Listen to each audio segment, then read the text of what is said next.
Yes, you can order these to be all keyed alike, and you must do that because you don't want to be rekeying. If you're the locksmith that has to rekey this thing, you're in for a real surprise, at least with this brand. And I'm going to show you about that, but I'm going to show you a trick. If you didn't know this trick, trust me, if you have to rekey this lock, you will thank me for this tip. It'll triple your time to rekey the lock, if not more.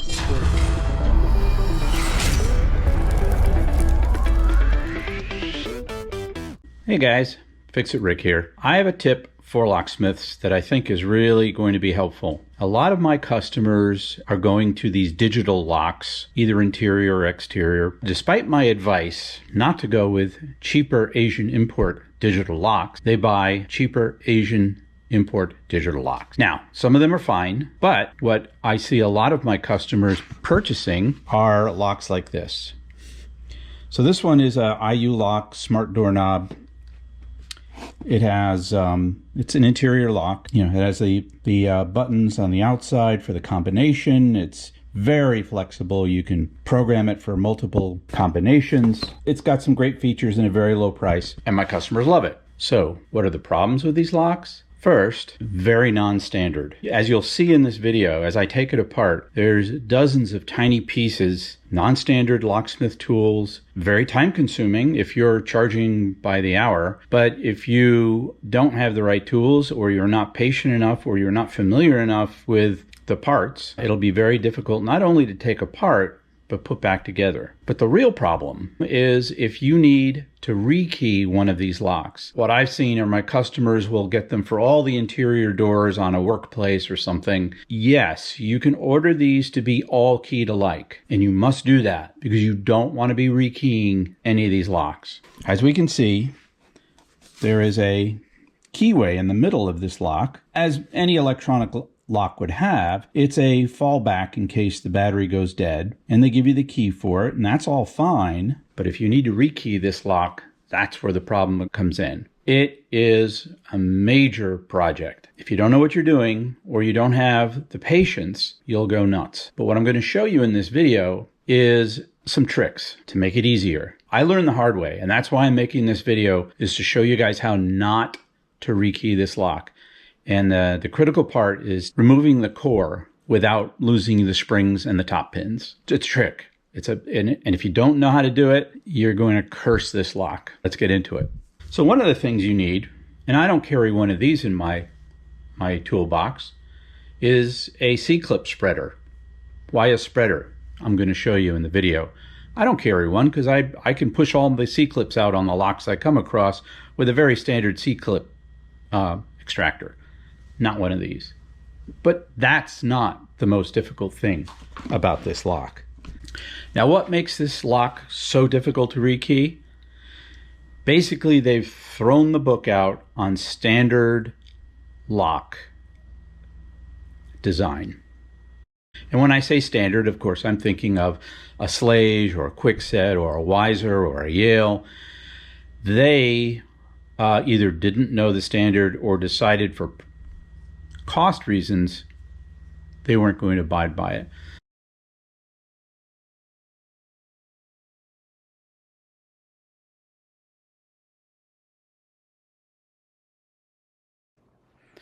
After removing about 5 or 6 different parts and half a dozen screws, I finally get to the core, the cylinder, to actually rekey this lock.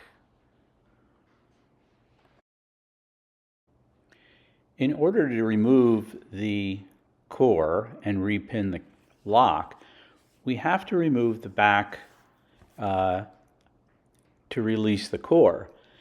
And it looks like a standard Slage pin and spring cam. So I reach for my Slage tool, but you find out very quickly that that tool does not engage the pin. It's a different enough design that it will not work. That tool will not work. So what you wind up reaching for is any pointed dental tool or whatever you've got in order to push that pin down and unscrew the back, which you used to do before you had that sophisticated tool, and it takes a bit of time for sure. It can be done, But why not make it fit the standard slage tool? I'm not sure why they didn't do that.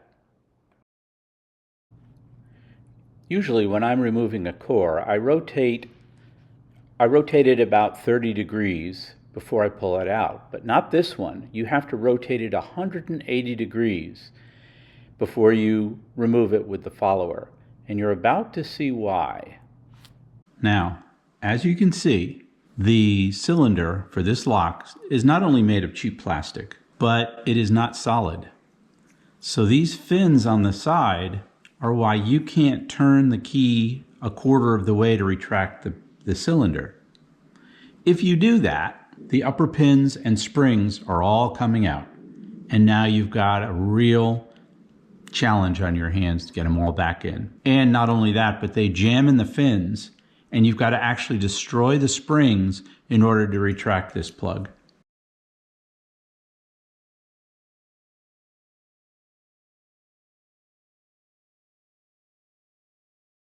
So how many parts did I have to remove to get to the simple cylinder? There's the clip, there's this brass retainer, which grabs the spring. Once you remove this, the spring now has to be put back in so that the knob turns with spring tension in both ways. That's fun. There's this part, then there's 2 screws, then this comes out. Then you still have 4 screws removed to remove this, which retains the cylinder, the core. Nothing about this lock is standard, but the worst is this plastic, cheap, non-solid core.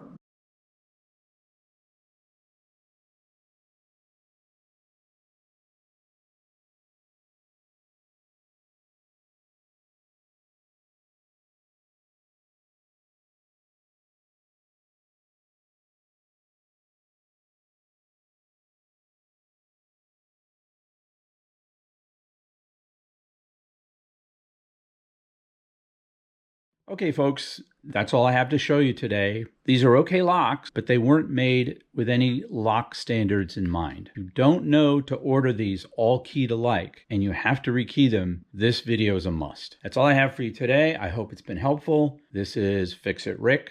I'll see you in the next one.